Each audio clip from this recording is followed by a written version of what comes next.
be a little bit more of a class than a kind of a lecture or presentation. I learned something about marketing because I was told that the title of this initially was How to Negotiate When You Absolutely Have to Have the Deal. Well, that is a great title. I mean, that's a title that you'd come for. I mean, everybody would come to hear how do you negotiate when you have to have the deal. You know, everybody wants to know how to do that. And they asked me, well, what will you teach them? And I would say, don't get in that position where you absolutely have to have the deal. So it'd be a very short session. So I changed the session to the one that you signed up for, which is conducting effective negotiations. A little more pedestrian title, a little less exciting, but I think we'll go over some things here that may influence the way you think about negotiations. So who in here likes to negotiate? Raise of hands. So that's maybe 20% of the class. Who just dreads negotiation? That's even a smaller percentage. So the rest of you are kind of indifferent. You'll do it. You'll eat your broccoli if you have to, but you're not looking forward to it. Negotiation is the vegetables of your business life. You'll do it. You know it's good for you. You know you have to do it, but you don't absolutely love it. So and let's just take a second on why, those of you who like it, why do you like it? What is it you like about it? Now the hands disappear. Yeah. Well, compared to my engineering field, when I knew everything was right or wrong, black or white, in negotiations, everything's gray, and nobody can say I'm wrong. Okay. So you feel better about yourself. You don't get any bad you don't get any results. I get credit, Exactly. Nobody can say they could have done it better. Yeah, right. Yeah. The reason I want to negotiate is that typically I have high expectation. When I negotiate, I'm going to win. I'm going to get better on the other side. So you're going to improve your situation. The situation. Okay, so you negotiate to improve whatever situation you're involved in. In complex situations, it's just rarely the case that you can make a deal without some level of negotiation. So I look at it just as a means to the end, and getting to the end is kind of the goal. On the flip side, doing win-win deals is really a lot of fun. Okay. So you see it largely as eating your broccoli, but sometimes you do get to turn it into dessert. Fan. So that analogy is not quite working for me. I keep thinking of the first George Bush who made the comment about how he hated eating broccoli. Yeah. So I actually like broccoli too. Yeah. So, yeah. I echo that. I think the win-win thing is fun, and it's also like a piece that it's like putting together puzzles. That's the way I approach it. Is to give the other person what do I want? How do you get it all together to make it work? And you look at the win-win, and that's fun if you make it work. So win-win agreements are fun, and you can negotiate.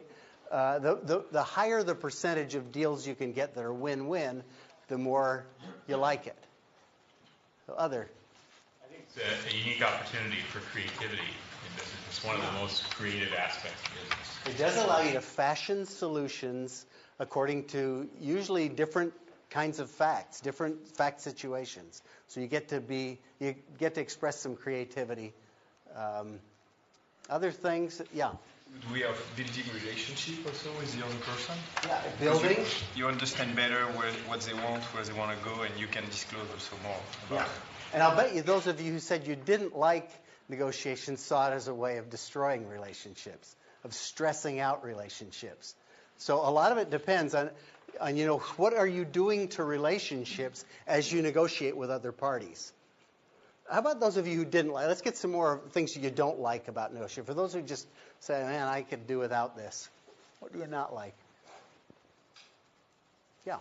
This makes me very uncomfortable to think that I do not have enough information to get the most out of this negotiation. And more often than not, I just regret the results, thinking I could have done better. Okay, so you look back on it and you say, shoot, I got taken. I didn't get as good a deal as I might have gotten. I lost. Other things you don't like about it. Yeah. Most of the time, hopefully, the person on the other side is an intelligent team you're dealing with. But you do get the what I call amateur. Like if I pound on the table, that's ineffective. That can get just intellectually and emotionally tiresome to deal with. You can get abused. in negotiation. And there are a lot of issues around power and information. If there's a disparity in power, leverage, information, and you're dealing with a party who's going to use that and take advantage of that, you can go out of the room feeling abused. Yeah. Yeah. I actually met with Donald Trump in his office in New York about 20 years ago, before he was a huge cheese. But he was, well, no, he still had the same hair. Actually, he tried to sell me an interest in the Washington Generals. You know the Washington Generals? This was a USFL football team that had drafted Herschel Walker. And so he was very proud of that, and he was trying to sell me an interest in that, and I didn't fall for it. So that's my qualification for teaching a class on negotiation. Actually, my qualifications is I have negotiated billions of dollars of transactions over the years, literally hundreds, if not 1,000 different kinds of transactions. I was in the real estate business for 20 years, and I was actually the chief financial officer of a big real estate company for about 10 years. So I was negotiating debt deals and equity deals, and then partner departures and solving litigation. And so my life was a diet of negotiation, just solid diet of negotiations. And then when I got done with that, I started buying companies, and it became a different diet of negotiation. So I've seen a lot of different kinds of negotiations. I've experienced the feeling of looking forward to a day when I'm negotiating with great anticipation and really loving it because I like the people on the other side. I like trying to problem solve. I like being creative. I like all those elements. And I also have looked at certain days of negotiating where I dread it. I cannot wait to get the day behind me. So there's nothing intrinsic about negotiations that say you should like it or not like it. I remember teaching a real estate class here at Stanford about 10 or 12 years ago and asking the class roughly the same question, but I did it in the form of, who of you likes to buy a new car? And that was the most highly correlated question with who likes to negotiate and who doesn't. There are some people who absolutely hate the process of buying a new car because it feels like you come out a little dirty. You know, you don't have it's an uneven information, uneven power, and whatever. So it can be a bad experience. Well, who here are expert negotiators? Raise of hands. Every hand should go up. Every hand in the room should go up. You all are here in life because you have been superb negotiators. You would not be in. And what is negotiating? Negotiation is getting what you want at a price that's acceptable to you. So you have paid prices to be at this place in your life that you're happy with. So you are expert negotiators. And I want to ventilate that a little bit and let you really kind of peer into what it is that you've been so good at. But first of all, here's maybe a little bit of a map for you to start thinking about the terrain of negotiation. All of the conversations you have in life, if you think broadly about it, everything that you've done has been a negotiation. For those of you who are married, you're negotiating all the time. With your spouse, with your children. In your job, you're negotiating all the time. In school, you're negotiating. I mean, conversations are in effect a give and take. And there's a give-get transaction. And usually, the more informal they are, the more successful people feel. When you do it with friends and family, usually they feel more successful. Then you get into these sort of style, where we think about negotiations as entrepreneur, is in this area of stylized negotiations, where there are agreements. There are certain things that we negotiate. We sit down at a table. Somebody takes notes. We write it up. And there are certain things that we trade off. And then finally, very formal negotiations. These are typically ones that are done in arbitration or litigation where there are rules of evidence, where it's a very structured, narrow thing. And that one is not a very fun one. Although I've now spent 4 years in litigation, I'm good enough at it. In fact, I had one attorney say that I was the best witness he had ever run into. And I started liking negotiation or litigation after that. This was an opposing attorney, too, so you feel pretty good about that. So what makes for successful negotiations across all of those? Man, I recognize so many people from my past in here. It's going to be hard not to cold call on Angie or F.A. or here, Nicolas. So what makes for successful negotiation? If you think about successful negotiations, what do you think about? I've just had a successful negotiation. What's your self-talk? Yeah. Set the right expectations. Okay, expectations are your expectations. You've set them the right way going in. They've been met. Therefore, you've achieved your objectives. That's a successful negotiation. Yeah. I would interpret it as three phases: right perception, right strategy, and then right execution. Okay. It's also why we think negotiation is interesting. That involves a lot of perception. Like how do we perceive that? How do we find out? Oh, that is bottom line. Oh, that is something I should fight for. And then we set a strategy, and then we say execute. Okay, so some of it is how you define the terrain, how you and the other party perceive it, and then are you able to execute in that perceived terrain? Bonnie? Win-win. It's easy to define what win is on your perspective because you're happy.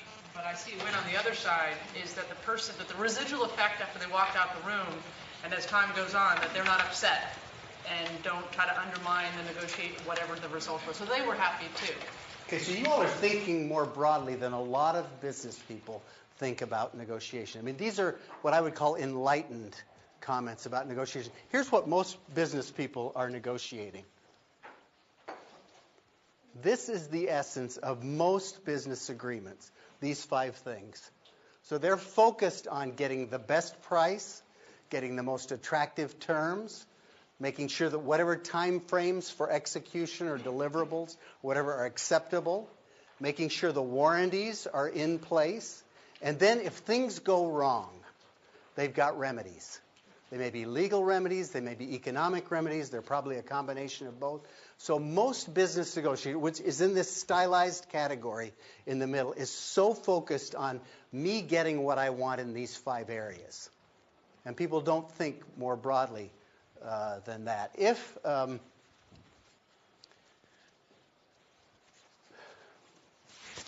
people who do a lot of negotiating around these things talk about these techniques,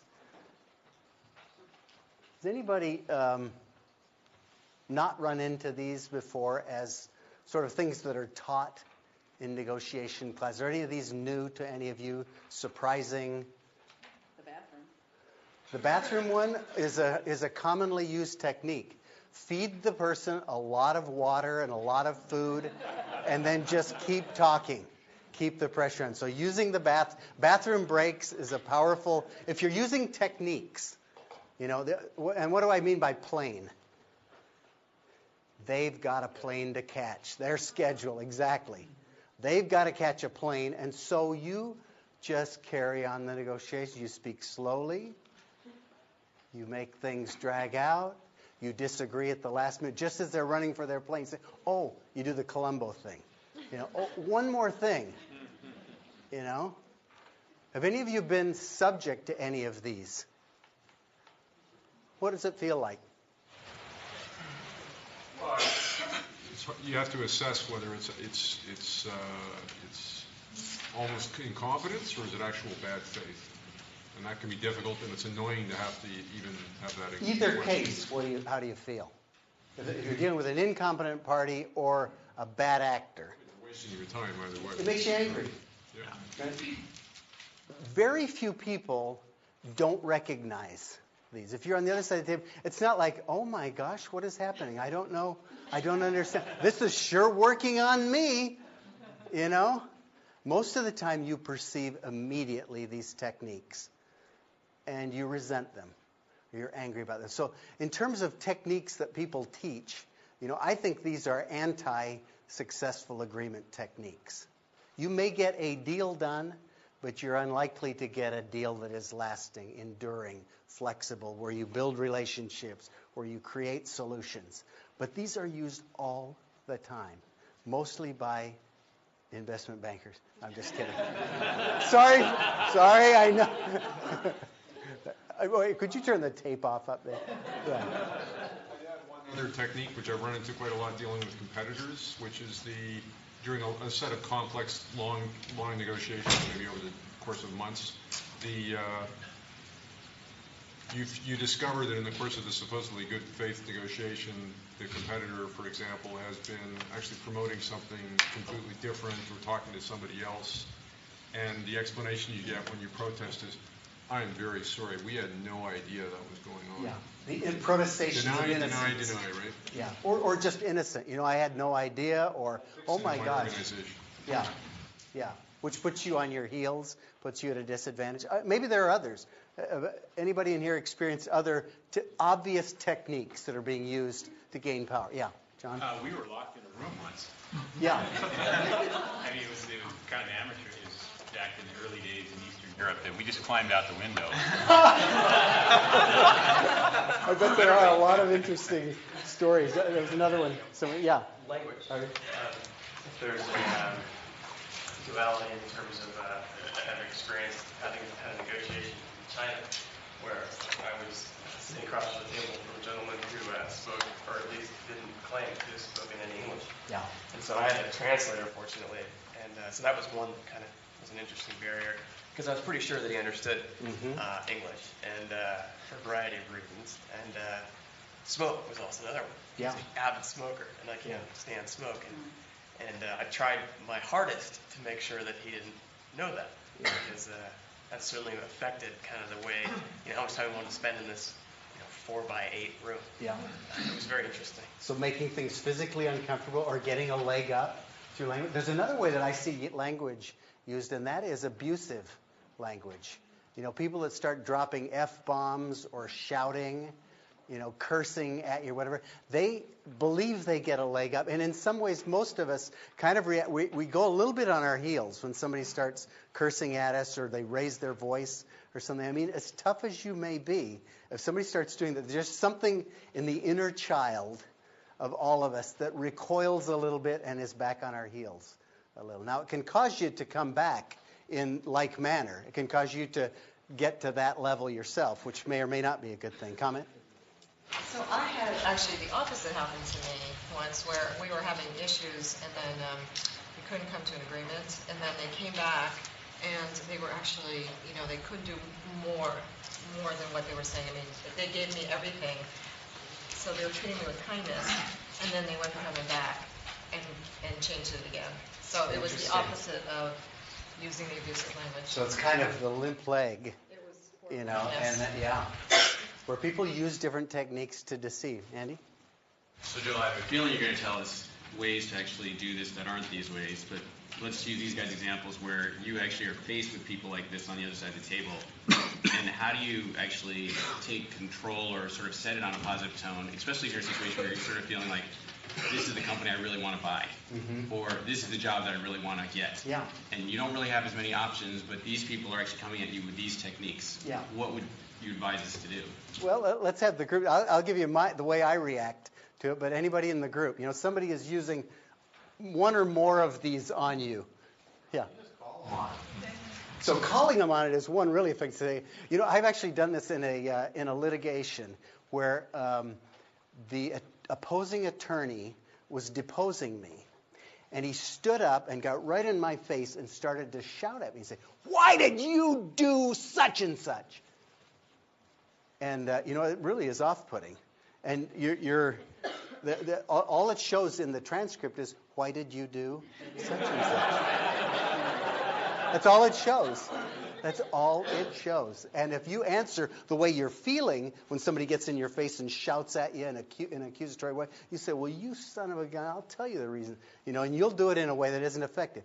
The most effective thing that I found was exactly what you're saying. I say, "Why are you standing up and raising your voice?" I mean, that goes on the record. But that's the most copied down way of doing exactly what you're saying is you really call them out in a nice way. Why are you raising your voice? What makes you shout about that question? Why are you standing up? Why are you pacing the floor as you get all of it on the record?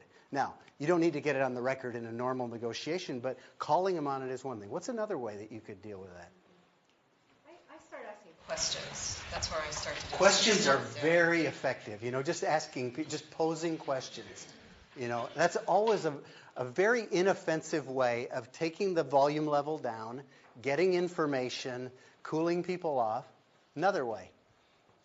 You've got to reach a higher plane, because if you're in this type of mode, the other person's not in good faith, and most negotiations we're going to be doing, you need to have a relationship, and the relationship is usually a lot more important than the actual deal you finally end up with in a lot of cases. So, I think you do have to call them on it. You have to say, what's your purpose here? Yeah. And you guys, if he's doing one and you're doing another, it doesn't make sense. You guys have to be both wanting a deal and both wanting the best win-win. And if Sometimes you can't get there, have such power and such an advantage, and you really do need the deal, that they get away with more. That it's tough to raise them to that level when there's such a disparity in terms of information or power, that it can be very tough to do. I'll tell you what I try to do is make it completely ineffective. Just make it so either I ignore it, I just don't pay attention to what it is they're doing. By that I mean I don't drink water. I am able to my bladder is better than their bladder.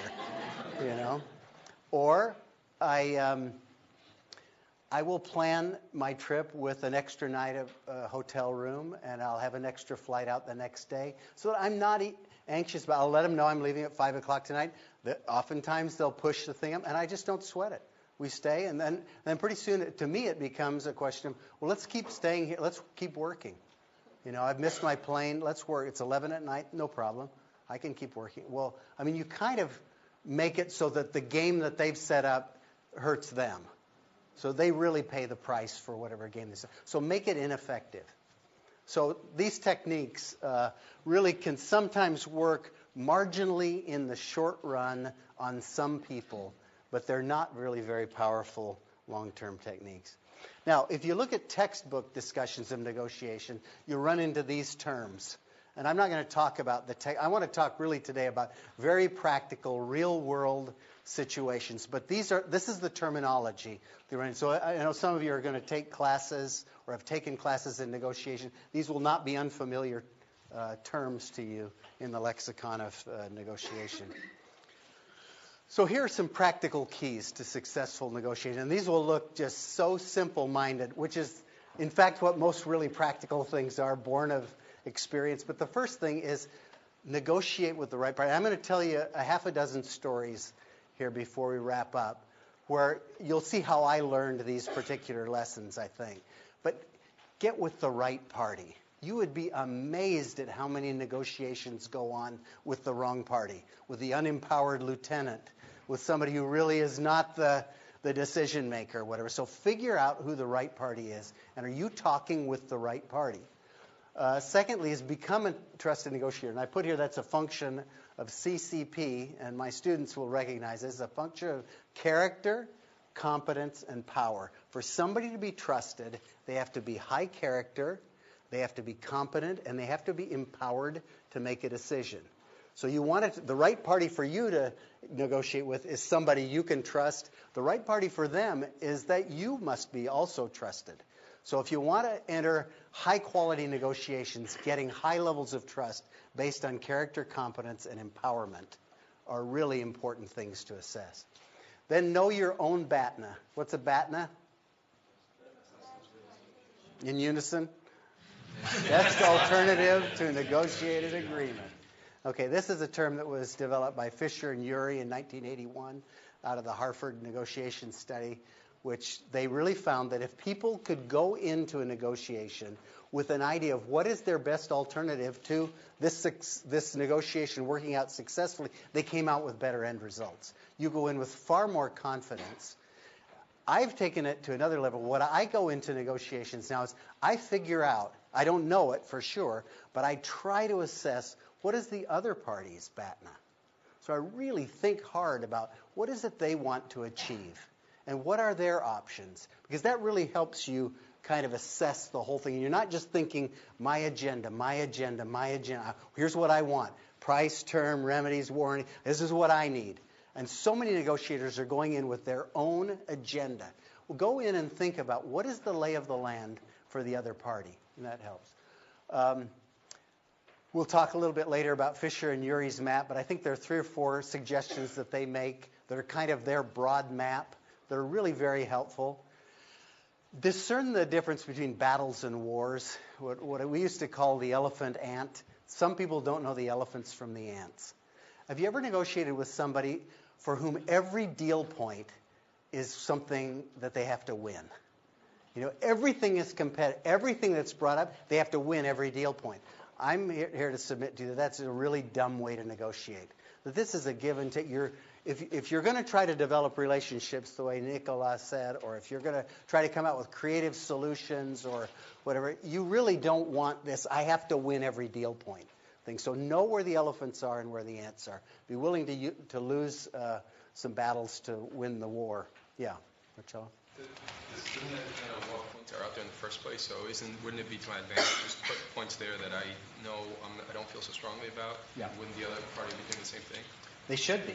And you should, in really effective sort of win-win negotiations, you share with what you're trying to achieve. Lee Iacocca has a great line. He was the guy that turned around Chrysler.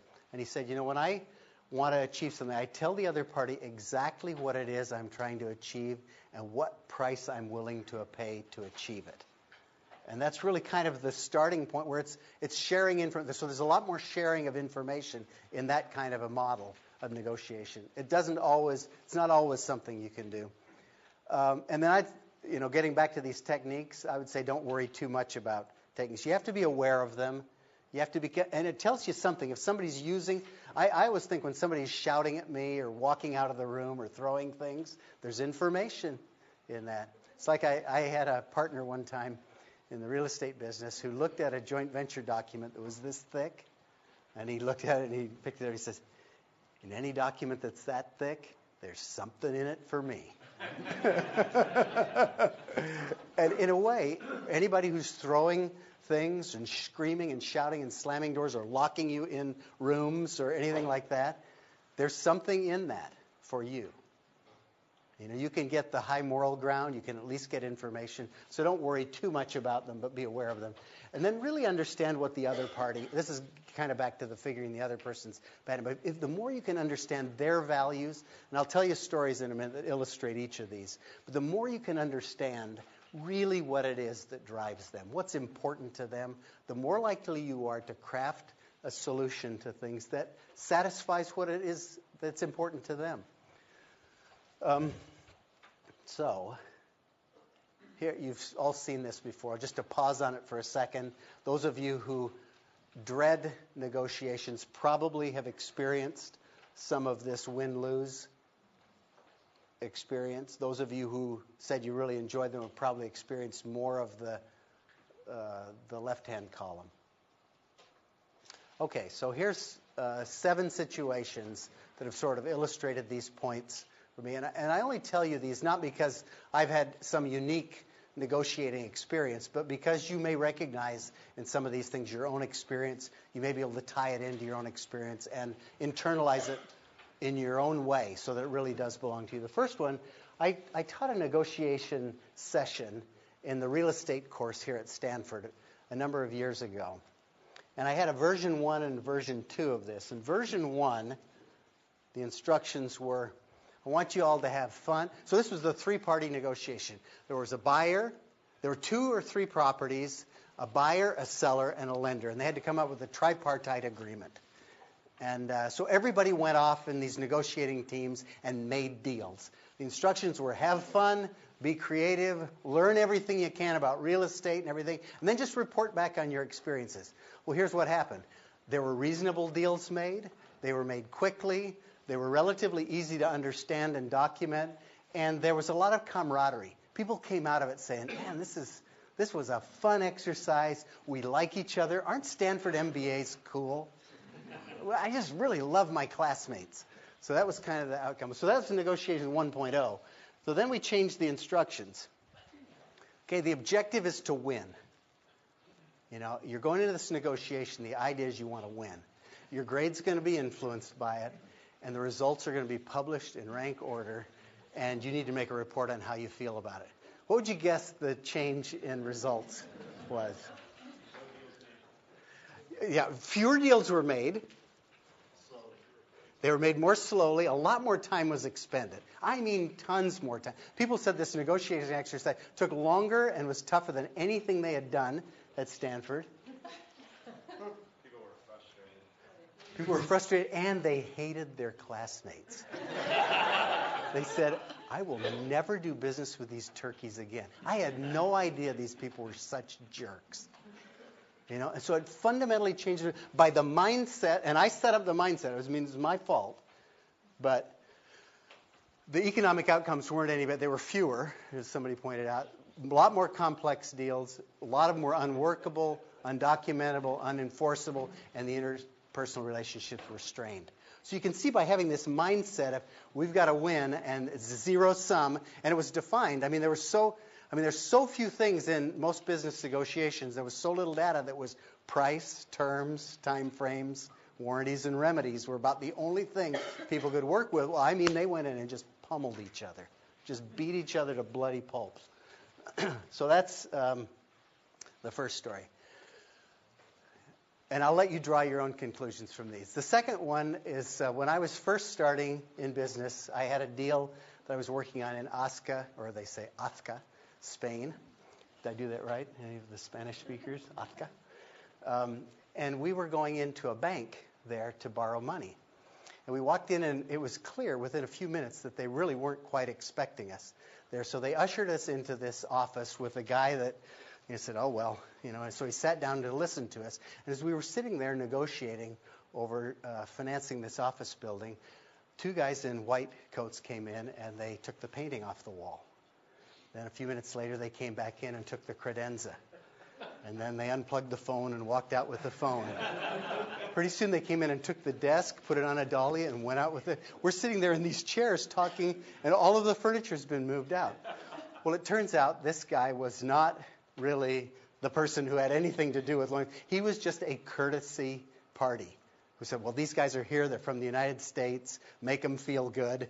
And so the negotiation went on. Well, this I will tell you my point on this is it goes back to make sure you're negotiating with the right party.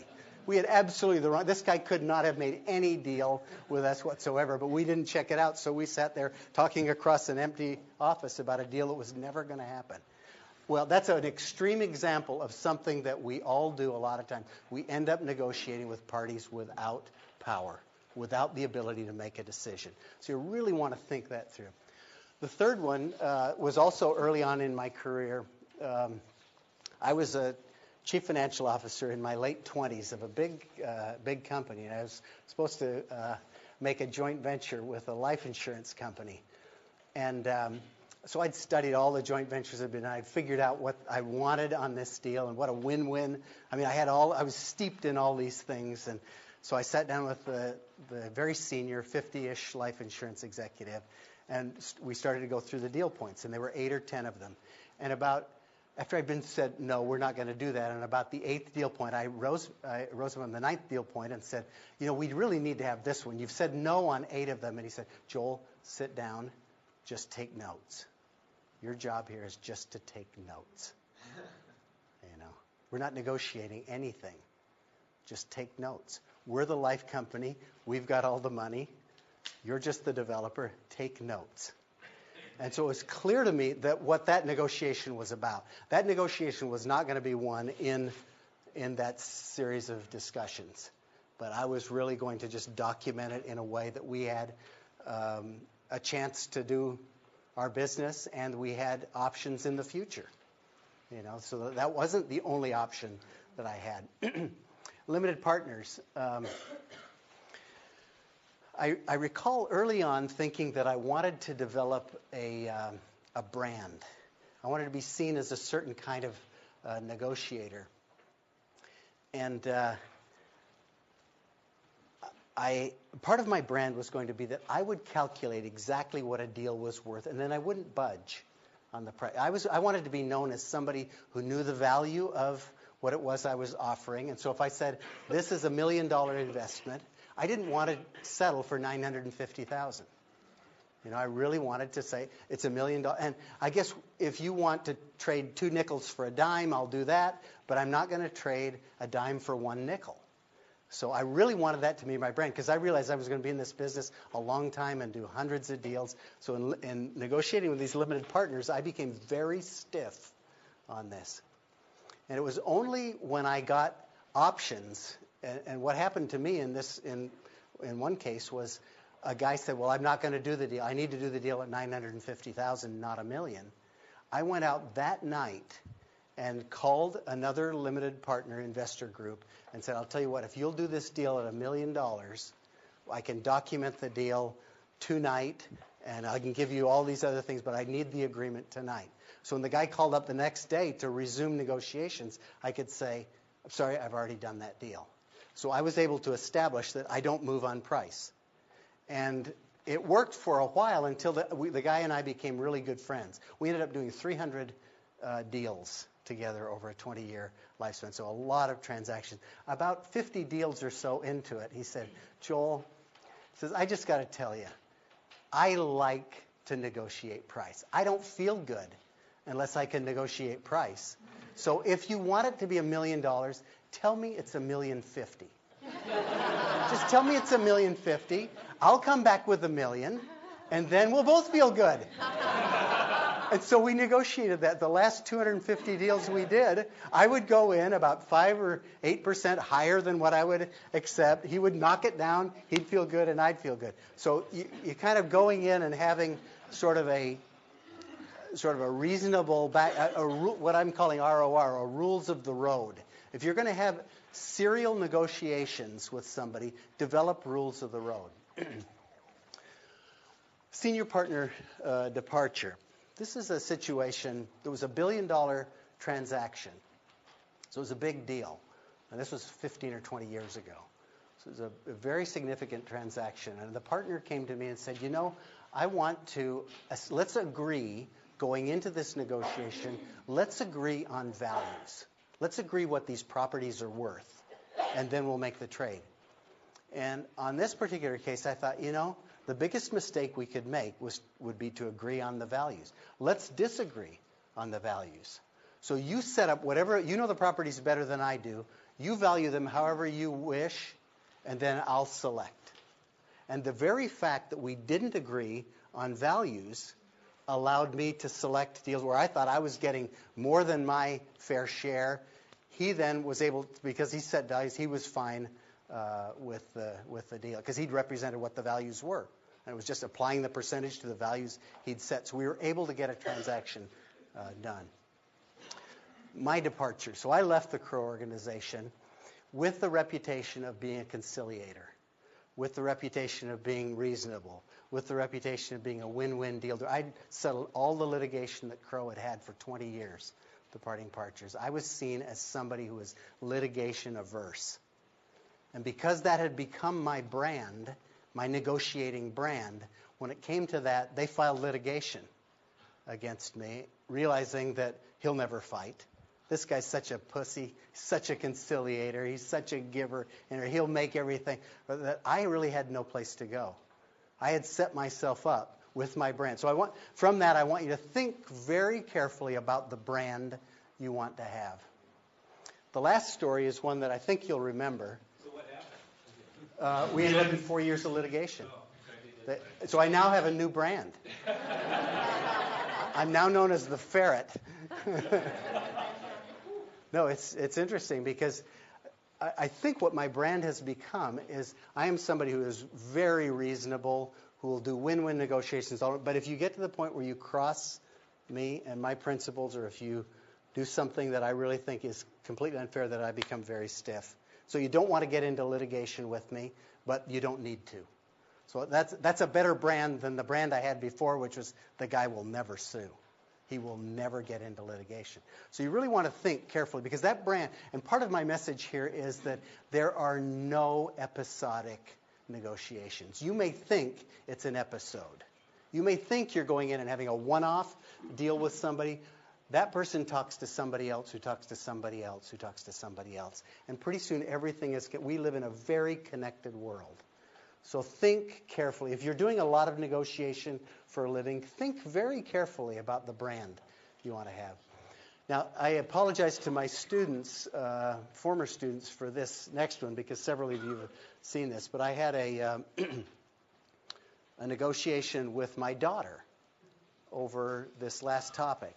So I'm out here teaching at Stanford, and I come out for basically 10 weeks when I teach here. And so she's back in another state, and we correspond by email. I get back a couple of times. She and my wife get out a couple of times. But we're basically away from each other. So here I get this email from her. Dear Dad, do you hear that I'm getting a rat? Won't that be cool? The pet store lady said that you can train rats to fetch and stay. I wanted to get mice because they're cuter and don't have a disgusting tail, but mice just run away, and they never become your friends. Rats will sleep on you, and I'm sure, Dad, you'll become great friends with my rats. I'm thinking of naming them Ritzy and Scraps. Won't that be cute? And you can even see them when they're tiny babies. Take deep breaths if you're getting nervous. I will pay for them and the cage with my very own money. All you and Mom have to do is buy the food, which really doesn't cost much.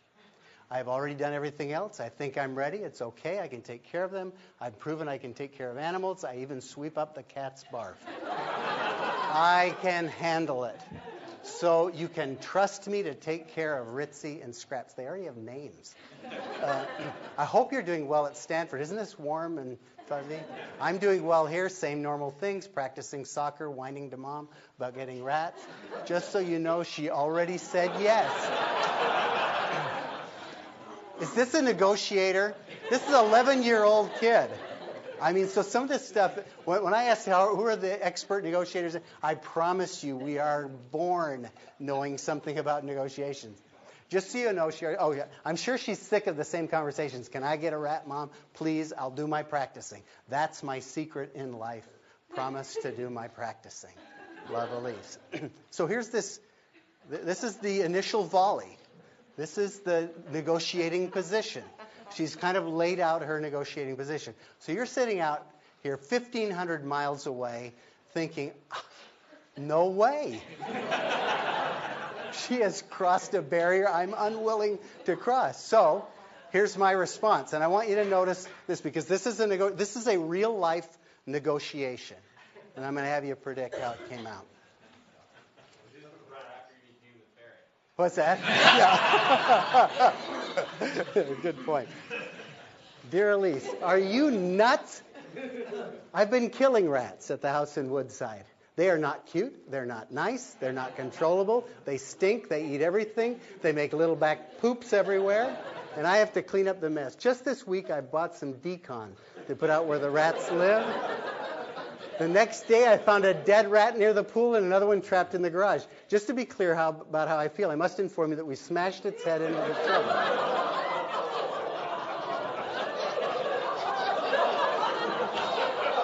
I'm a negotiator. Come on. It was fat and ugly. By the way, I think its name was something like Ritzy. In any event, one of the big reasons I was getting so excited about coming home was to get away from the rats out there. Now I may as well stay, huh? See how hurt? I'm just hurt. I'm appealing to this young daughter. Now, what would you like next? A python? Or how about some Ebola virus? Or maybe you could raise maggots. Anyway, I still love you and miss you, and we'll see you next week. Love, Dad. So how did this negotiation come out? Predict. What's that? She gets the rats. She gets the rats, exactly. She got the rats. Now, why would an expert professional negotiator with $10 billion worth of deals under my belt give in to this 11-year-old kid on some stinking rats? Imbalance of power. Yeah. That's a great point. And besides, her mom had already said yes, so a real imbalance of power. To me, this is the difference between knowing the elephants and the ants. You know, I was willing to lose a battle to win the war. And the war, what I wanted to win, winning for me, defining winning for me was raising a child who's responsible, who loves me, who will listen to me on things that really do matter. And so I was really willing to kind of take a different view of this. Now, the really gratifying part about this story is, in the end, She gave the rats back to the pet store lady after the pet store lady had told her she would be feeding them to the snakes. So she disliked the rats as much as I did in the end. And she came away saying, Dad, you were right about the rats. So, now... What was the subsequent exchange like? I arrived home and the rats were there. She said, Bother negotiating. No, it was done. It was a done deal. Mom had already said yes. It was, do you want to hold them, Dad? No, I think I'll pass on that. So I think we've covered most of these. This idea of episodic versus serial. Think serial in your mind as you think about your brand. Outside versus inside. This last was a very much of an inside negotiation. You'll have negotiations with third parties and with people who are really close, whether they're employees, partners, brothers, sisters, children, spouses. The inside ones are by far the toughest negotiations. They're the least forgiving, and they're the most important ones to lose. So this idea that every negotiation is a competitive game that you have to win, it really helps you get over it. The more inside negotiations you do in your life, the more that you realize you don't have to win, certainly not every deal point, and you don't have to win every negotiation. So don't think of it as a competitive game. This idea about I just like this quote, don't wrestle with pigs, you get dirty and they enjoy it. So be very careful who you negotiate with. And that means generating options. That means always having other people to talk with and to do business with. It is the worst thing in life is to get in business with people that don't have the same values you have, that you don't respect. I mean, it is misery. It's a different kind of misery from just about everything you know except being married to somebody who makes you miserable.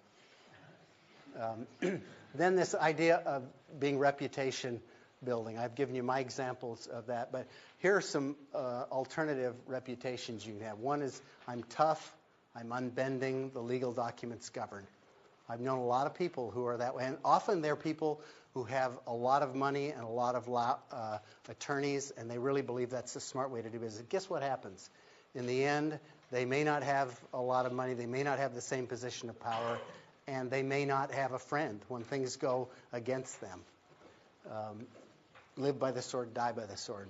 You can be flexible, be open to reworking. The life company joint venture partner I told you about who just said, take notes, Joel. Turns out he was one of the most flexible partners you could ever have. So the documents were the documents were the documents. He couldn't negotiate them. He didn't want you to negotiate them. Just take notes. But when it came to working out the problems of living in the real world, of doing business, he was extraordinarily flexible. And so I kept doing business with him. I probably did 25 deals with him over my life in real estate because he was such a great partner. He was a tough negotiator, documenter, but he was a great partner. You can have this reputation of being eager to make deals where you just say, I do a lot of singles and doubles. I don't do home runs. The other is that there are some people in the negotiating world who just say, I only do home runs. If I don't get a four-bagger, if I don't hit a home run, if I don't win the thing, those are the only deals I'll do. So you need to decide what your reputation is there. We've talked about these last couple. The last one is this Fisher and Urey trained problem solver, and we'll talk for a second about Fisher and Urey. Yeah, Connor. Just about 1 minute. You're talking about basically being selective about who you negotiate. What do you do when you're in a situation where, let's just say there is a vendor that you need to negotiate with, and they are, you really need their thing, there's not another alternative out there. You don't agree with their values. Yeah. What do you do in that kind of situation? In some cases, you just have to suck it up and negotiate with them. In some cases, you can get another party in the organization you negotiate with. In other cases, you can talk to them and say, okay, here's where I think our conflict is coming, and get to a deeper level and talk with them about that. I used to have a partner that would say to people, we're not making a deal on this. What would it take to make a deal? And that was effective in certain circumstances. What would it take to get this relationship on a better footing or to develop a more long-lasting give-take relationship? I mean, sometimes you can get that real with people. My view is, going back to the very beginning, is generate options, so you don't have one vendor that you really rely on, or one alternative source of financing, or one. I mean, I like having a lot of options. So, and I realize that's a bit of a Pollyanna. You can't always do that. I mean, we just did a deal in one of the companies I'm involved in where they were about 40% of our business. And they were really important. We had to get that deal done. So consequently, we took notes and got the deal done. So you're going to do some of that. There is not a panacea to every negotiating problem. You are going to deal with difficult people. You're going to have win-lose negotiations. You're going to have some things that you dread, whatever. But I'm just saying you can nudge it so that it's a happier experience. It's a more of a win-win experience. And the better you choose parties. So here are mindsets that I've got when I go into negotiation. What time do we end, Marcelo? Where'd Marcelo go? At 12? So we have till 12. Are you happy until then, or are people wanting to get out of here? We're okay? Well, let's talk a little bit about these. And one of the mindsets that I think is a really good mindset is that a negotiation is just a conversation. It's just an exchange. You're good at conversations. You talk to people all the time. So this idea of, oh my gosh, we're going into a room, we're closing the doors, we're sitting on opposite sides of tables, that feels a lot more threatening than I'm just going to talk about our various interests and try to have a conversation to come up with something that's mutually satisfying. So think of negotiations as conversations, and you're good at it. Think of negotiations as a series we've mentioned. Think that agreements, winning, it's back to this idea of what is winning. The idea is that your agreement should be durable. There's no point in coming to an agreement that it terminates in a lawsuit 6 months later. You've not negotiated a good agreement. So you want there to be some elasticity, some sense, and usually that is a function of how much trust you've developed with your opposite party. If you've developed very high trust with your opposite party, once you come to an issue, the first instinct isn't, oh my gosh, let's go to the documents. What do the documents say? Most of the good deals I've ever made have never once referred back to the documents. Not once. And some of these things have lasted 25, 30 years. I mean, my whole business career. We never, ever once go to the documents. Why? Because we like and trust each other, and these are real issues, and we sit down and we talk it through. So you want a durable agreement. So that's another mindset to have. Another mindset is this thinking win-win. Another one is to recognize that you're accountable. A lot of times people think as the negotiator, they're only accountable to themselves. I'm winning for me. There are very rare negotiations where you don't have broad accountability. It's to your employees, it's to the community, it's to shareholders, it's to a board. Sometimes this can be a very effective not in the room party that you can use to give you some breathing room to pause and say, well, I wouldn't feel right about this vis-a-vis the community. I don't really feel good about dumping this sludge into the river. I mean, you really have an accountability. So this idea that there's an accountability outside your own interests is a good mindset to have. Watching your language. I don't think it works to curse, scream, swear, slam doors, walk out of rooms, even bluff. I think bluffing is a fool's game. Because all you need to do is bluff once and have it not happen, and you have spent your reputation. You are forevermore seen as a bluffer. So my view on that is just never bluff. Never use what I call high-velocity words. You think of the words that just sort of raise people's emotional tension and their temperature. Just stay away from them. And if somebody uses them on you, ignore it. Don't let it work on you. Don't let your temperature rise. So watch your language and watch. What if it's genuine? What if you're like genuinely upset and you get frustrated? You're not doing it for effect, and you're not using a technique that you try to control it at all costs. I think you should try to control it, and here's why. If part of it is you're setting a baseline. Whatever your baseline is, it's the variation from your baseline that will get effect. So if I say to you, I will never agree to that. That's pretty powerful. If you've negotiated with me a lot of times, for me to say, I will never do that. I mean, you really believe, I've just screamed that out. Whereas if I'm throwing things around and cursing and, a lot of histrionics, I can shout, I'll never do that. And you'll say, yeah, okay, he'll come back tomorrow. So I think keeping the baseline really low is a very smart thing to do. Plus, it keeps your own blood pressure down. I did walk out of it, this $1 billion deal that I did out here where we were swapping $1 billion worth of property. I sat with the partners in the room. There were 6 of them and 1 of me. And the most senior of them just said something that was just completely off the wall and unfair.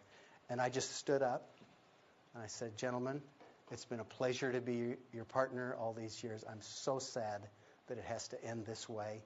I'm catching my plane and I'll be gone. Give me a call in Dallas if you want to talk about this. And it was that simple. Before I could get to the airport, I had a call from 3 of these partners to say, please come back. We want to negotiate this. And it wasn't that I had gotten up. I'd stood up when they said it. I'd left the room, but my speech was really that calm. And I think they took that as, oh my gosh, he is serious. He is really serious. And that's the message, that I'm really serious. That's the one I wanted to get across. Not that I'm chapped and I'm out of control, or because people don't trust that as much. In the end, this idea of being trusted, if you really want to be an effective negotiator, be trusted. If the other party can trust you, over the long run, you'll develop that brand and you'll develop durable agreements, high trust relationships, creative solutions, relationships with others that you like, etc. So I'm just recommending it as it's a different mindset than a lot of people have towards it. Yeah. I'm just going to reinforce that by saying also in North America and to some degree less in Europe, I've worked all over the world. Getting angry may or may not work, but it's not a big surprise when it happens. The rest of the world, if you're always calm, it translates across all cultures. Yeah. Yeah, it's kind of a universal language. Clarity. Flipping out over something in some cultures is just an absolute no-no, and you've lost them completely, and you've burned all your credibility. You lose credibility. Yeah, you're seen as an unstable person. Here, people might or might not forgive you. Depending on the industry. Yeah. Some industries are full of wild people. Yeah. Often we negotiate through an intermediary, an investment banker, an agent, or an attorney who's actually negotiating an agreement. Would you use this as a model for selecting an intermediary? Because that person can often have a tremendous impact on your brand as well, because they might act completely, and they're off on their own. You don't really know exactly what they're doing either. I think you have to be very careful in who you select, because they carry your brand. I've seen more attorneys foul up deals than actually facilitate deals. In fact, I select my attorneys in terms of, are they deal facilitators? Are they deal makers, problem solvers?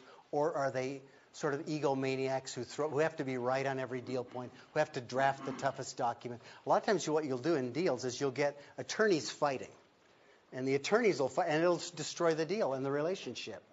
So number one is I try not to have very many intermediaries on the front line. I don't like to have agents, brokers, investment bankers, or attorneys negotiating my deals. I like to establish a one-on-one relationship with the other principal in deals. I really think that's the safest way to maintain your brand, and it's the way to create better relationships, to create better outcomes. It's more work in the short run. It's less work in the long run.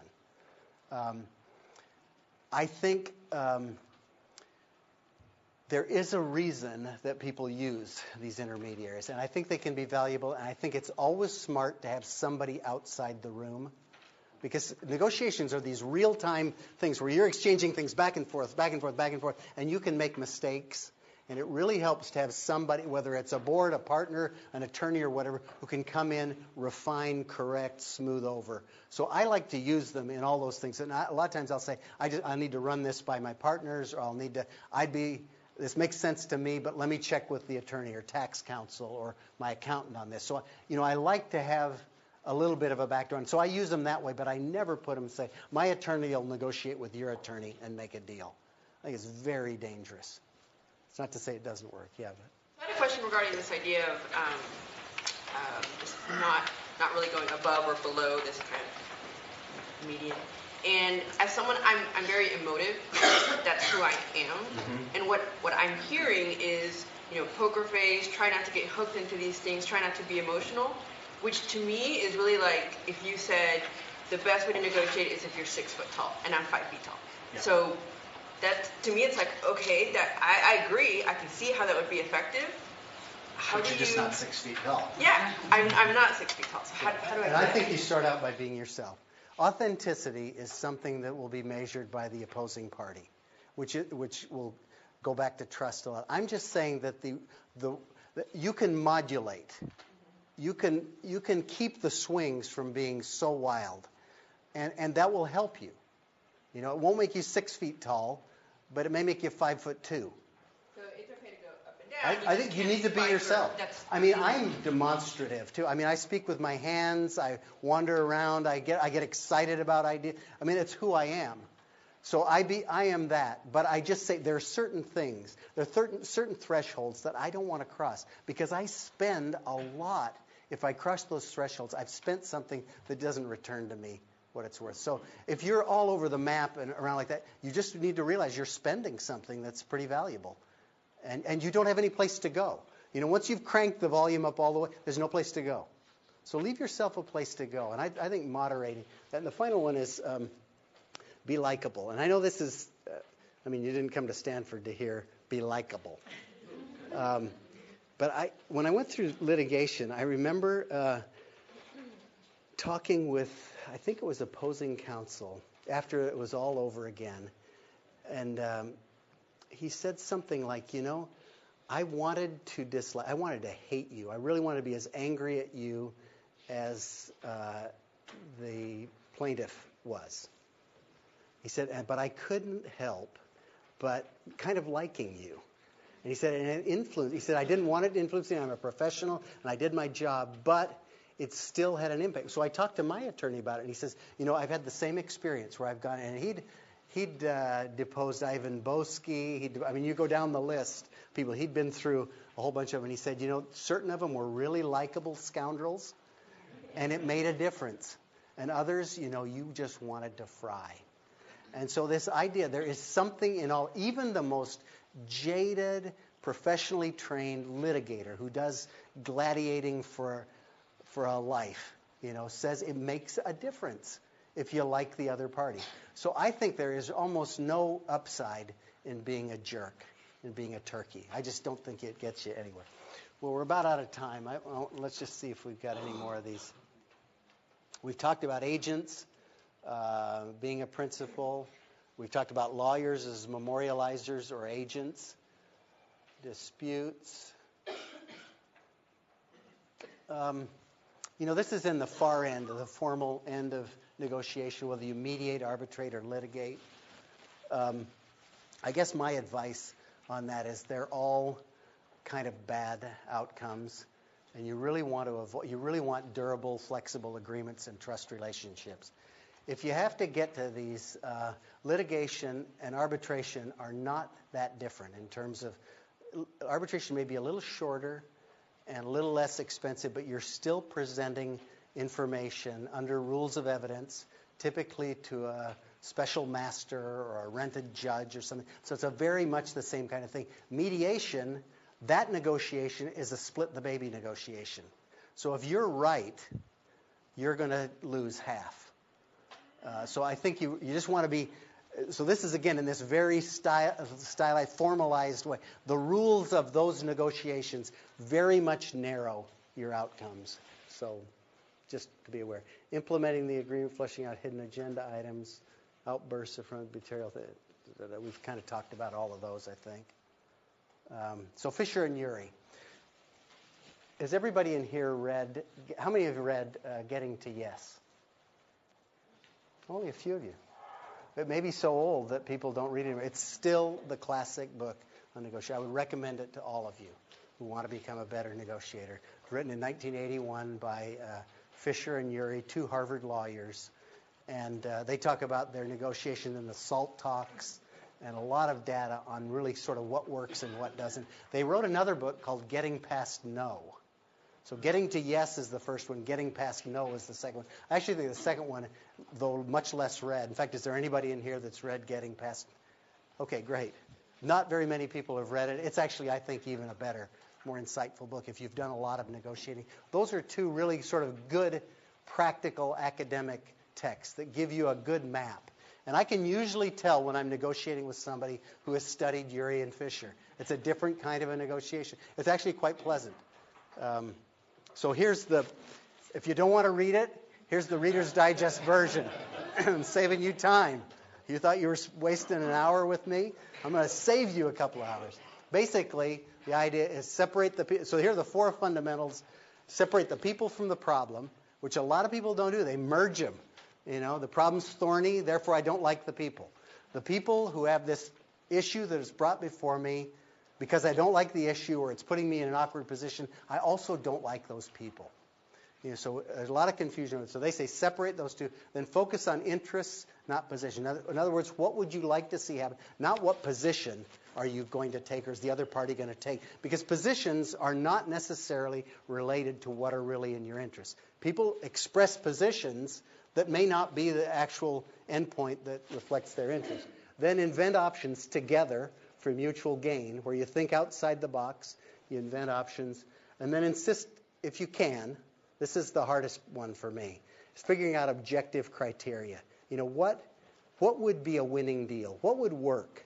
And then assess your deal against these objective criteria. That is the hardest one for me, but I've seen it work. And then finally, for me, I'd say know your BATNA, figure it out, write it out, know it going in, and my corollary to that is calculate the other party's BATNA. So you really know that it's not life or death. There are alternatives, and you'll be more likely to have successful negotiations.